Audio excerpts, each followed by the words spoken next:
जति पनि जोडिनु भएको छ सम्पूर्ण दाजुभाइ तथा दिदीबहिनीहरूमा दर्शन नमस्ते अनि झोरले सेवरो भनेर भन्न चाहन्छु। सबैजनालाई मनमुटुदेखि नै माया माया माया भनेर भन्न चाहन्छु। हजुरहरू सबैलाई मिलन्दा च्यानलमा वेलकम भनेर भन्न चाहन्छु।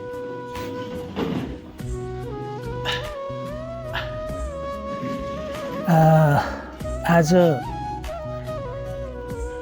पहिलाकै जस्तै भिडियोहरू त्यही जिम सम्बन्धी नै लिएर आएको छु। हजुरहरूले चाहिँ साथ सपोर्ट गरिदिनु होला भन्ने पूर्ण विश्वास गरेको छु। समयलाई अलिकति एडजस्ट गर्न नसकेको हुँदा जे जस्तो छ होइन, जस्तो मैले बनाएको छु त्यो भिडियोलाई हेरेर स्वीकार गरिदिनु होला भनेर भन्न चाहन्छु। केही सुझाव र सल्लाह पनि दिनुहोला कमेन्टमा इम्प्रुभको लागि। हजुरहरूले सल्लाह र सुझाव दिन सक्नुहुनेछ। बाँकी त त्यस्तै नै हो, दिनचर्या यस्तै छ। मैले के भन्छु भने फिटनेस स्वास्थ्यको लागि एकदम जस्तो हजुरहरूले खानुहुन्छ, सुत्नुहुन्छ, जति आवश्यक रेस्ट गर्नुहुन्छ, निदाउनुहुन्छ, खानुहुन्छ, त्यति नै इम्पोर्टेन्ट छ हाम्रो यो फिटनेस पनि स्वास्थ्यको लागि धेरै राम्रो छ।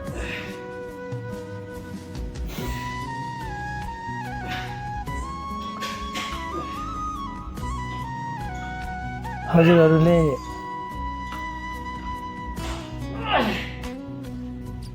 जिम गर्नुभन्दा पहिला हैन वार्मअप गर्न जरुरी छ।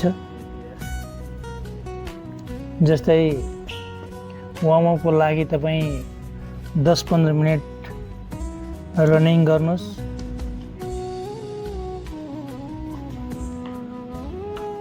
हिँड्दा पनि हुन्छ र स्ट्रेचिङ गर्दा पनि हुन्छ।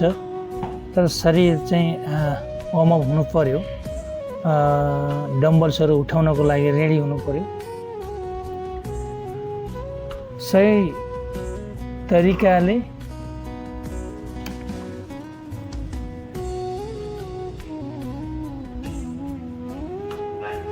व्यायाम गर्नु पर्यो। गलत तरिकाले गर्यो भने चोट लाग्न सम्भावना हुन्छ। काफी ध्यान दिनुपर्ने कुराहरू छ।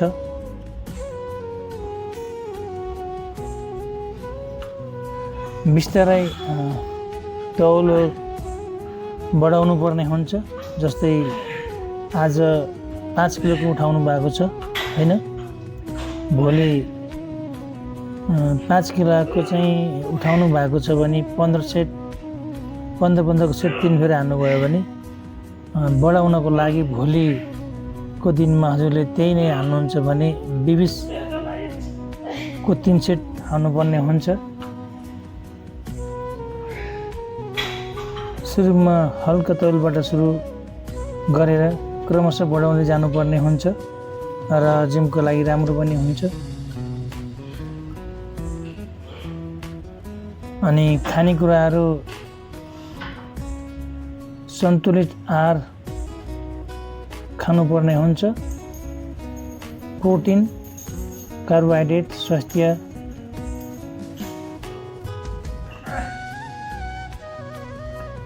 बोसो फलफुल र हरियो सागपात पनि इम्पोर्टेन्ट छ है। ती कुराहरूलाई पनि ध्यान दिनुपर्ने हुन्छ। खास गरेर फलफुल, सागपात र जिम गर्दाखेरि शरीरलाई कार्बोहाइड्रेट पनि एकदमै आवश्यक छ र आराम पनि इम्पोर्टेन्ट छ। मांसपेशीहरूलाई एकदम रेस्ट दिनुपर्ने हुन्छ। दैनिक पर्याप्त निन्द्रा चाहिँ लगभग 6 घण्टा, 7 घण्टा, 8 घण्टासम्म पनि सुत्नुपर्ने हुन्छ। तर मेरो सुताइ भने छैन, 4-5 घण्टा मात्रै होला 24 घण्टामा हैन। समय र हालत हेरेर गर्नुपर्ने हुन्छ। खास यो चाहिँ एकदम जिम बडी बिल्डरको लागि नै होला। हामी भनेको त एउटा फिटनेसको लागि मात्रै हो। कुनै मौका पाउँदाखेरि 8-9 घन्टा नि सुतिन्छ, नपाउँदा 2-4 घन्टा नि सुतिन्छ। त्यही समयलाई परिस्थितिलाई हेरेर गर्नुपर्ने हुन्छ। एकछिनमा भन्दाखेरि जिम गर्ने मान्छेले 7 to 8 घन्टा 9 घन्टा रेस्ट गर्नुपर्ने भन्छ भन्नलाई, तर हामीले 6 घन्टा सुत्यो भने पनि धेरै छ। तर जिम गर्दाखेरि चाहिँ नियमित 1 दिन 2 दिन मात्र होइन, निरन्तर अभ्यास गऱ्यो भने राम्रो परिणाम मिल्न सक्छ। र हप्तामा 1 दिन रेस्ट पनि गर्न जरुरी छ है।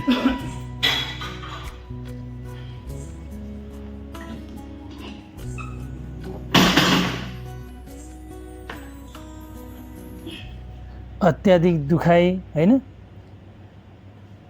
वा असजिलो महसुस भएको छ भने हजुरहरूलाई केही दिन रेस्ट पनि गर्नुपर्ने हुन्छ। नत्र भने हल्का दुखाइ छ भने रेगुलर गर्दा पनि केही पनि हुँदैन। र जिम गर्न गइसक्नु भएपछि हजुरले चाहिँ होइन धुम्रपान, अत्याधिक मदिराबाट टाढा रहनु पर्ने हुन्छ। चुरोट, सुर्ती, खैनी, रक्सी चिजहरू चाहिँ रोक्नुपर्ने हुन्छ।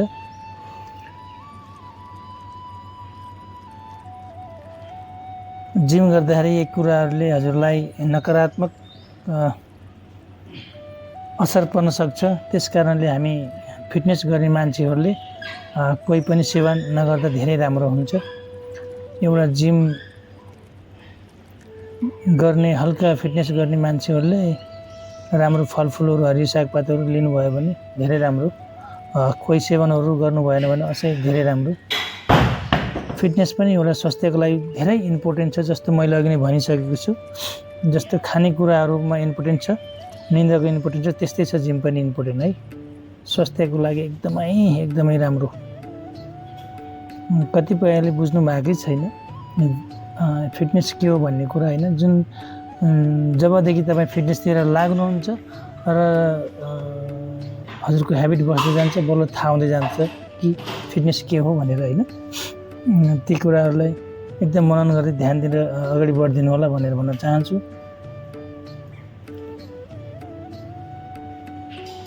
अनि जिम गर्दाखेरि एकदम धैर्य गर्नुपर्ने हुन्छ। हाम्रो शरीर फिटनेस बनाउनको समय लाग्छ, त्यसैले निरन्तर मेहनत गर्नुपर्ने हुन्छ। हजुरले 2-4 दिन जाँदैमा चाहिँ जिम बडी बन्ने होइन भन्ने कुरा होइन।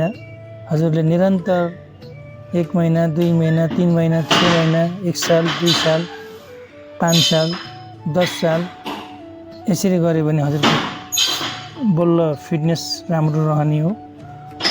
जहिले पनि जानुहुन्छ, गर्नुहुन्छ, निरन्तर नै राख्नुपर्ने हुन्छ।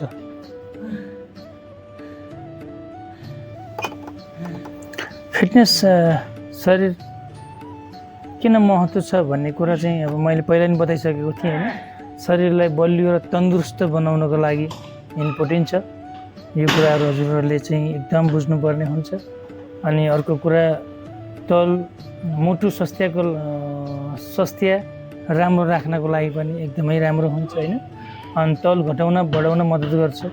हजुरलाई तौल घटाउन पनि सक्नुहुन्छ, बढाउन पनि सक्नुहुन्छ, त्यही तरिकाले गर्नुहुन्छ। अनि हाम्रा हड्डी र मांसपेशीहरू मजबुत बनाउँछ होइन। एकदम राम्रो छ, फाइदा छ। कतिपयले बुझ्नु भएको छ, त्यो कुराहरू चाहिँ बुझ्ने कोसिस गरिदिनु होला। अनि एकदमै शरीर मानसिक टेन्सन, चिन्ता भएको छ भने मानसिक स्वास्थ्य सुधार पनि गर्न सकिन्छ। हामीले जिम गरेर एकीकृत भएर जिम गर्न थाल्यो भने कोही टेन्सनहरू छ भने पनि दूर गर्न सकिन्छ। एक्सर्साइज गरेर हराउन सक्छ टेन्सनहरू। त्यस्तो कुराहरूलाई ध्यान दिनुपर्ने हुन्छ।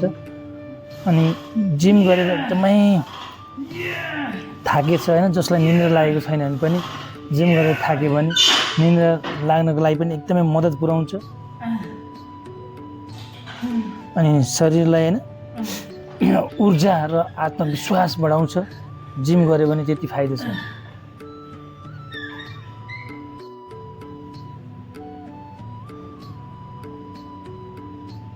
यदि जिम गर्न थाल्दै हुनुहुन्छ भने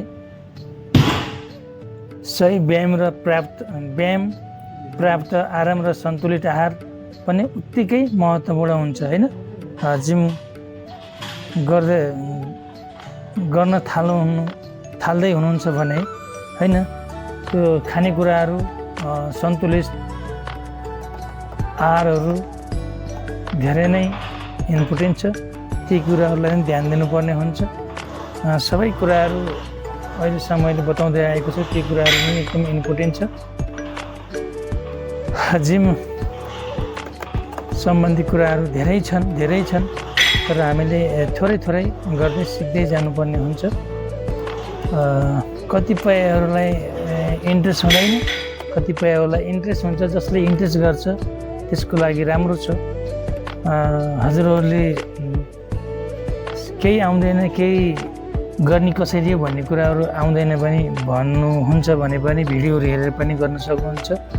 अहिले त आजकल युट्युबमा जस्तो भन्यो त्यस्तै एक्सर्साइजहरू पनि आउँछ, त्यो हेरेर पनि गर्न सक्नुहुन्छ। डेलीको रुटिन चेन्ज गर्दै, जस्तै सुरुमा वार्मअप गर्ने, कुनै पनि जिम स्टार्ट बेसिकबाट जाँदाखेरि तपाईँहरूको बाइसेप, ट्राइसेप हैन, ब्याक, सोल्डर ब्याक, थाई, हरेक प्रकारका एक्सर्साइजहरू छन्। ती कुराहरू डेली चेन्ज गरी गर्नुपर्ने हुन्छ। यस्तै कुराहरूलाई ध्यान दिनुपर्ने हुन्छ।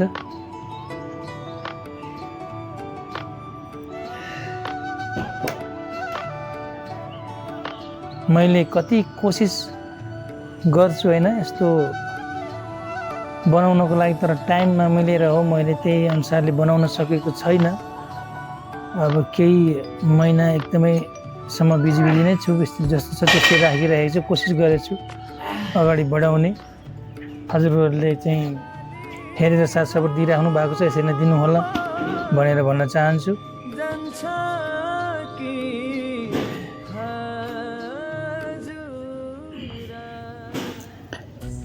यसरी नै साथ सपोर्ट गरिदिनु होला। जतिले पनि आएर गरिदिनु भएको छ उहाँहरूलाई धेरै धन्यवाद। मनमुटीदेखि नै माया भनेर भन्न चाहन्छु। किनकि जति मैले हजुरहरूले मलाई साथ सपोर्ट दिनुभएको छ त्यति मैले हजुरहरूले गर्न पाएको छैन। मलाई केही महिनाको लागि रोकिदिनु होला, हजुरहरू आउने कोसिस गरिदिनु होला। जब म फेरि हुन्छु टिमबाट बल्ल हजुरहरूलाई चाहिँ साथ सपोर्ट कसरी गर्ने भन्ने कुरा मैले पनि बुझिसकेको छु र कसरी दिने भन्ने कुरा मैले गर्नेछु त्यतिखेरबाट नै हैन। अहिले जतिले पनि गर्नु भएको छ एकदमै राम्रो गर्नुभएको छ, सपोर्ट दिइराख्नु भएको छ, माया गरिदिइराख्नु भएको छ। तर मैले हजुरहरूलाई भिडियो हेरेर भए पनि सपोर्ट गर्ने कोसिस त गरिरहेको छु। त्यति लाइभमा आउन नसके पनि भिडियोहरूबाट पनि हेरेर सपोर्ट गर्ने कोसिस गरिरहेको छु हजुरहरूलाई। गाह्रो नमानिदिनु होला। जति पनि आउनुभएको छ यो मेरो चाहिँ भिडियो हेर्नको लागि उहाँहरूलाई फेरि पनि भन्न चाहन्छु, मनमुटुदेखि नै माया भनेर भन्न चाहन्छु। अब करिब भिडियोको अन्तिमतिर आइसकेको छु। गाह्रो नमानिदिनु होला। सबैजनाले निरन्तर राखिदिइराख्नु होला।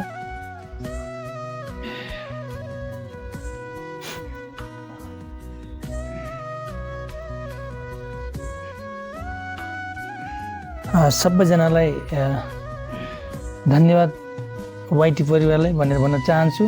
तपाईँहरूको अमूल्य साथ, माया र हौसलाले नै यो यात्रा अझ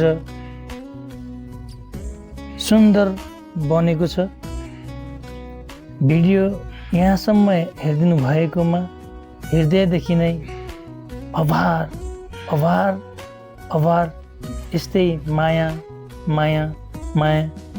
साथ र समर्थ सधैँ कायम रहोस् मेरो युट्युब च्यानलको लागि। फेरि अर्को सुन्दर भिडियोमा भेटौँला